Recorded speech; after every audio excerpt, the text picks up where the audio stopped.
जो इरादे का पक्का हो, और दिल उसको दो जो सूरत से नहीं दिल से अच्छा हो। स्पष्ट बोलने वाला व्यक्ति एक अच्छे कांटे की भांति होता है। इसमें थोड़ी देर के लिए दर्द जरूर होता है, लेकिन फायदा जिंदगी भर रहता है। अगर आप किसी को एक बार माफ करते हो तो आप समझदार हो। अगर आप उस व्यक्ति को दूसरी बार भी माफ करते हो तो बहुत ही नरम दिल हो। लेकिन आप उस व्यक्ति को तीसरी बार माफ करते हो तो आप दुनिया के सबसे बड़े बेवकूफ हो। जीवन की सबसे महंगी चीज है आपका वर्तमान, जो एक बार चला जाए तो फिर पूरी दुनिया की संपत्ति देकर भी उसे हम खरीद नहीं सकते। हमें हमारे विचार ही बनाते हैं, इसलिए शब्दों पर नहीं अपनी सोच पर ध्यान दो। विचार हमेशा जिंदा रहते हैं। धरती पर जिस प्रकार मौसम में बदलाव आता है, उसी प्रकार जीवन में सुख दुख आता जाता रहता है। बुराई तो तुम्हें हजारों की भीड़ में भी ढूंढ लेगी। ठीक उसी प्रकार जैसे गायों की झुंड में बछड़ा अपनी मां को ढूंढ लेता है, परंतु जो बंसी वाले को दिल से मानता है वह बुराई में भी अच्छाई को ढूंढ लेता है।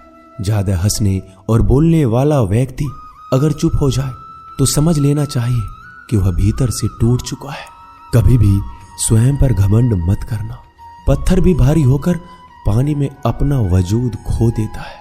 अगर ईश्वर तुम्हें ज्यादा प्रतीक्षा करवा रहे हैं तो हो सकता है जितना तुमने मांगा है उससे वो कहीं ज्यादा देने वाले हैं।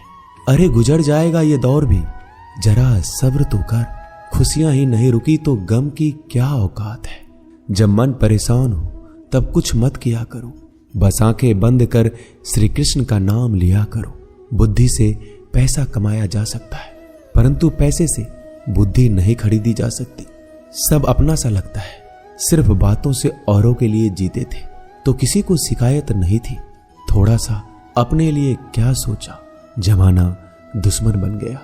जिंदगी का तजुर्बा कि छोटा आदमी बड़े मौके पर काम आ सकता है और बड़ा आदमी छोटी सी बात पर औकात दिखा देता है। कोई भी आपके हाथ से तो छीन सकता है, लेकिन आपके भाग्य से नहीं। जिंदगी में आगे बढ़ना है तो सहारों पर नहीं, खुद पर यकीन करना सीखो। दरवाजे छोटे ही रहने दो अपने मकान के। जो झुक कर गया समझो वही अपना है। ईश्वर में आस्था है तो मुश्किलों में भी रास्ता है। जो ज्ञानी होता है उसे समझाया जा सकता है, जो अज्ञानी होता है उसे भी समझाया जा सकता है, परंतु जो अभिमानी होता है उसे कोई नहीं समझा सकता, उसे सिर्फ वक्त ही समझाता है। अरे कैसे करो भरोसा गैरों के प्यार पर। आजकल तो अपने ही मजा लेते हैं अपनों की हार पर। जब बात जरूरत की हो तो जुबान सबकी मीठी हो जाती है। जितने सच्चे रहोगे उतने ही अकेले रहोगे। जब भी जिंदगी आपको रुला दे तो समझ लेना जिंदगी आपको रुला नहीं रही, आपको सिखा रही है। मतलब की बात तो सब समझ लेते हैं, लेकिन बात का मतलब बहुत ही कम लोग समझ पाते हैं। किसी पर ज्यादा नाराज होने से बेहतर है कि अपने जीवन में उसकी अहमियत कम कर दो। सब कुछ जानते हुए भी अगर आप गलत को गलत नहीं कह सकते तो आप अपने हक के लिए भी नहीं लड़ सकते। खुश रहना चाहिए, बाकी तो सब चलता रहेगा। कोई भी अपना बिछड़ता रहेगा तो कोई पराया मिलता रहेगा। कोई भी रिश्तेदारी एक हिस्सेदारी से नहीं, दोनों की भागीदारी से चलता है। जो इंसान आपके दुख में अपनी खुशी भूल जाए, उस इंसान से ज्यादा आपका अपना कोई नहीं हो सकता। जिंदगी में धीरे चलकर कभी भी नहीं रुके तो यकीन मानिए आप सबसे तेज चल रहे हैं। आप किसी व्यक्ति को बरसों में इतना नहीं जान सकते जितना कि एक बार उसे क्रोध की स्थिति में देखकर जान सकते हैं। जब लोग रास्ता अलग करने का फैसला करते हैं तो सबसे पहले बातचीत करना कम कर देते हैं। गलती हर इंसान से होती है, लेकिन गलती सुधारता वही इंसान है जो साफ दिल का होता है और रिश्तों को खोना नहीं चाहता। क्रोध बुरा होता है, लेकिन जहां जरूरत है वहां दिखाना भी चाहिए, नहीं तो गलत करने वालों को एहसास ही नहीं होगा कि वो गलत कर रहा है और वो आपके साथ हमेशा वैसा ही व्यवहार करता रहेगा। अनुभव कहता है कि किसी एक पर पूरा भरोसा करके देखिए, आपको वही इंसान किसी पे भरोसा ना करने का सबक सिखाएगा। एक बात बिल्कुल सच है कि नए लोगों के साथ हम चाहे कितने भी खुश हो, लेकिन जब वो दिल दुखाता है तो पुराने ही याद आते हैं। तोड़कर जोड़ लो हर चीज, दुनिया में हर चीज की मरम्मत हो सकती है सिवाय विश्वास के। एक बार विश्वास टूट जाए तो कभी वापस नहीं जुड़ता। सच्चा स्नेह करने वाला केवल आपको बुरा बोल सकता है, कभी आपका बुरा नहीं कर सकता, क्योंकि उसकी नाराजगी में आपकी फिक्र और दिल में आपके प्रति सच्चा स्नेह होता है। माफी के हकदार गलती करने वाले होते हैं, चालाकी करने वाले नहीं। जीवन भर खुश रहना है तो खुद को ऐसा बना लो कि कोई आपके साथ हो या ना हो, आपको किसी चीज का दुख नहीं होना चाहिए। इंसान इसलिए अकेला हो जाता है क्योंकि अपनों को छोड़ने की सलाह गैरों से लेता है। जमीन अच्छी हो, खाद अच्छा हो, परंतु अगर पानी खारा हो तो फूल खिलते नहीं। भाव अच्छे हो, कर्म भी अच्छे हो, मगर वाणी खराब हो तो संबंध कभी टिकते नहीं। अपना ईमान और धर्म बेचकर कमाया गया धन अपने किसी काम का नहीं होता, अंत में उसका त्याग करें। आपके लिए यही उत्तम है। रात जितनी काली होती है, तारे उतने ही चमकीले होते हैं। दुख जितना गहरा होता है, ईश्वर उतना ही करीब होता है। कभी उसको नजरअंदाज ना करो जो तुम्हारी बहुत परवाह करता हो, वरना किसी दिन तुम्हें एहसास होगा कि पत्थर जमा करते हुए तुमने हीरा गवा दिया। जितना आप जिंदगी में व्यस्त रहोगे उतना ही देखना मस्त रहोगे। बात कड़वी है मगर सत्य है। जरूरत पड़ने पर लोग बिना रिश्ते के रिश्ते बना लेते हैं और जरूरत खत्म होने के बाद बने हुए रिश्तों से भी मुंह मोड़ लेते हैं। जिंदगी में मित्र और चित्र अगर दिल से बनाओगे तो उनके रंग जरूर निखर के आएंगे। जो समझ ना सके उसके साथ समझौता ना करो, इससे अच्छा अकेले रहो। कम से कम सुकून इस बात का रहेगा कि कोई है ही नहीं तो समझेगा कौन।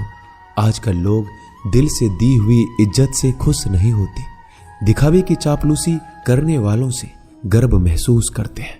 विश्वास करें परंतु मां और ईश्वर के सिवा किसी पर नहीं। लुट जाने के बाद चाहे कसूर किसी का भी हो, रूठ जाने के बाद कसूर चाहे किसी का भी हो, बात वही शुरू करता है जो बेहद प्रेम करता है। भले ही जिंदगी में अकेले रह लेना, लेकिन जबरदस्ती किसी से रिश्ता निभाने की जिद मत करना। अगर आसमान वाले के साथ आपका रिश्ता अच्छा है तो जमीन वाले आपका कुछ नहीं बिगाड़ सकते। सांपों के दांत में, बिच्छू के डंक में और इंसान के मन में जितना जहर भरा है कोई नहीं बता सकता। इनसे हमेशा सावधान रहें। सत्य को सिद्ध करने के लिए किसी भी जिद करने की जरूरत नहीं, क्योंकि सत्य खुद सही समय पर स्वयं सिद्ध हो जाता है। जिंदगी में दो चीजों का कभी घमंड मत करना, पैसा और सूरत। गरीबी आते देर नहीं लगती और चेहरा किसी हादसे में बदलते जरा भी वक्त नहीं लगता। प्रेम से भरी हुई आंखें और श्रद्धा से झुका हुआ सर, सहयोग करते हुए हाथ, सन्मार्ग पर चलते हुए पैर और सत्य से जुड़ी हुई जीभ ईश्वर की पसंदीदा चीजें हैं। अगर आप सही हो तो गुस्सा होने की आपको जरूरत ही नहीं है, पर अगर आप गलत हो तो आपको गुस्सा होने का हक ही नहीं है। धोखे में जीने से अच्छा है अकेले जियो, सुकून से जियो, अपने आप पर भरोसा रखो। तुम्हारा किस्सा एक दिन जरूर कहानी बनेगा। मजाक और पैसा सोच समझकर उड़ाना चाहिए। संघर्ष ही जीवन है, इससे डरना नहीं, लड़ना सीखो। एक बार नींद टूटेगी तो चलेगा, लेकिन कभी अपने सपने मत टूटने देना। आप कितने भी बड़े बन जाएंगे, यदि आपके अंदर इंसानियत नहीं है तो सब बेकार है। जो करना है खुद करना। वक्त के भरोसे बैठने से भी धोखा मिल सकता है। जिंदगी का एक उसूल बनाओ कि तुम्हारी इज्जत जो नहीं करता उसके पास कभी नहीं जाना, क्योंकि जीवन में क्या होगा, या तो कुछ अच्छा होगा या बड़ा होगा। जो भी होगा हमारे कर्मों का ही फल होगा। जिस प्रकार दिया तेल के बिना नहीं जल सकता, इसी प्रकार मनुष्य भगवान की कृपा दृष्टि के बिना जीवन में सफल नहीं हो सकता। जीवन में कोई भी काम करने से पहले एक बार भगवान का स्मरण करना जरूरी है कि मैं जो करने जा रहा हूं वो भगवान को स्वीकार होगा या नहीं। ऐसा करने से आप जीवन में कोई गलत काम नहीं करेंगे। किसी का भला नहीं कर सकते तो बुरा भी मत करो। यदि सम्मान नहीं कर सकते तो बेवजह अपमान भी मत करो। तुम जिसकी जितनी परवाह करोगे उतनी तकलीफ पाओगे, और जिस दिन तुम लोगों की परवाह करना छोड़ दोगे लोग तुम्हें तकलीफ देना छोड़ देंगे। क्या लेकर आए हो और क्या लेकर जाओगे? ये जीवन 2 दिन का मेला है। एक दिन सब यहीं छोड़कर जाओगे। समझदार व्यक्ति कभी बदले की भावना नहीं रखता, क्योंकि वह जानता है भगवान सही कर्म और सही समय आने पर सबका हिसाब करते हैं। जबरदस्ती मत मांगना जिंदगी में किसी का साथ। कोई खुद चलकर आए उसमें खुशी कुछ और ही होती है। संगत का विशेष ध्यान रखें, क्योंकि सफलता हमेशा अच्छे विचारों से आती है और अच्छे विचार अच्छे लोगों के संपर्क से आते हैं। या तो चुप रहिए या फिर ऐसे शब्द बोलिए जो मौन से ज्यादा कीमती हो। सत्य अपने लिए रखना, प्रेम दूसरों के लिए, करुणा सबके लिए रखना, यही जीवन का व्याकरण है। फूल कितना भी सुंदर हो, तारीफ खुशबू से होती है। इंसान कितना भी बड़ा हो, कद्र उसके गुणों से होती है। एक बार एक गांव में एक साधु रहता था जो भगवान पर बहुत विश्वास रखता था। एक बार की बात है, वह साधु पेड़ के नीचे बैठा था और भगवान को याद कर रहा था, और अचानक ही वहां बाढ़ आ गई। चारों तरफ पानी ही पानी था। सब लोग अपने आप को बचाने के लिए ऊपर पहाड़ की तरफ भागने लगे। उनमें से एक आदमी ने देखा इस हालत में भी साधु जी भगवान की तपस्या कर रहे हैं, और सोचा कि ये अपने आप को बचाने के लिए कहीं क्यों नहीं जा रहे हैं। तो उसने उस साधु से बोला, अरे आप क्यों नहीं जा रहे हो? आप मेरे साथ ऊपर पहाड़ की तरफ चलो, नहीं तो डूब जाओगे। साधु बोला, अरे हमें क्या होगा? मैं भगवान की इतनी तपस्या करता हूं कि मुझे कुछ नहीं हो सकता। भगवान खुद मुझे बचाने आएंगे। धीरे धीरे पानी साधु के कमर तक आ गया और अब लोग वहां से नाव लेकर निकलने लगे। उनमें से एक ने साधु से कहा, अरे पानी आपके कमर तक आ गया है, आप हमारे साथ चलिए। साधु ने कहा, नहीं नहीं, भगवान मुझे खुद बचाने आएंगे। और वो नाव वाला भी वहां से निकल गया। कुछ देर बाद पानी इतना बढ़ गया कि साधु के सर तक पहुंच गया। अब लोगों को बचाने के लिए हेलीकॉप्टर से निकालने लगे। एक हेलीकॉप्टर साधु के पास आया, जो कि आखिरी हेलीकॉप्टर था। साधु के पास नीचे रस्सी फेंकी और बोला, इसे पकड़ो और ऊपर आ जाओ, नहीं तो आप डूब जाओगे। यह आखिरी हेलीकॉप्टर है और आपके पास में कोई दूसरा रास्ता नहीं है बचने के लिए। साधु ने कहा, यह रस्सी आप वापस खींच लो और चले जाओ।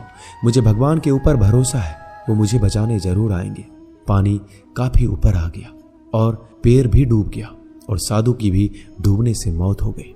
मरने के बाद साधु भगवान के पास गया और बोला कि हे भगवान, मैंने आपकी पूरी जिंदगी तपस्या की, पूरा जीवन आपकी आराधना करने में लगा दिया, फिर भी इतने भरोसे के साथ इंतजार किया कि आप मुझे बचाने आओगे, लेकिन वहां मेरी डूबकर मौत हो गई और आप नहीं आए। ऐसा क्यों? भगवान बोले, मूर्ख इंसान, एक बार नहीं 3 बार आया था मैं। तीनों बार मैं ही तो था। पहला पैदल, दूसरा नाव के द्वारा और तीसरा हेलीकॉप्टर के द्वारा, लेकिन तुमने मेरा एक भी अवसर पहचान नहीं पाया। पता नहीं किसका इंतजार कर रहे थे। इसी तरह से जिंदगी में हमें ऊपर वाला बहुत से मौके देता है, लेकिन हम सब मौके को ठुकराकर पता नहीं किस चीज का इंतजार कर रहे होते हैं कि वो होगा तभी मैं करूंगा। इस बात पर अड़े रहने से एक वक्त के बाद वो मौका हाथ से निकल जाता है और हम कुछ भी नहीं कर पाते। तो हमें किसी भी अच्छे समय का इंतजार नहीं करना चाहिए। जो भी करना है आज और अभी से करना शुरू कर देना चाहिए। दोस्तों, इस वीडियो में बस इतना ही। इस वीडियो को बोलते वक्त मेरा गला बैठा हुआ था, लेकिन आप लोग इस चैनल को और वीडियो को इतना प्यार देते हैं, इसलिए मुझे ये वीडियो बनाना पड़ा। अगर मेरी आवाज़ आप लोगों को पसंद नहीं आई इस बार, तो उसके लिए मैं क्षमा चाहता हूँ। तो मिलते हैं अगली वीडियो में। अपना ख्याल रखिएगा। जय श्री कृष्ण।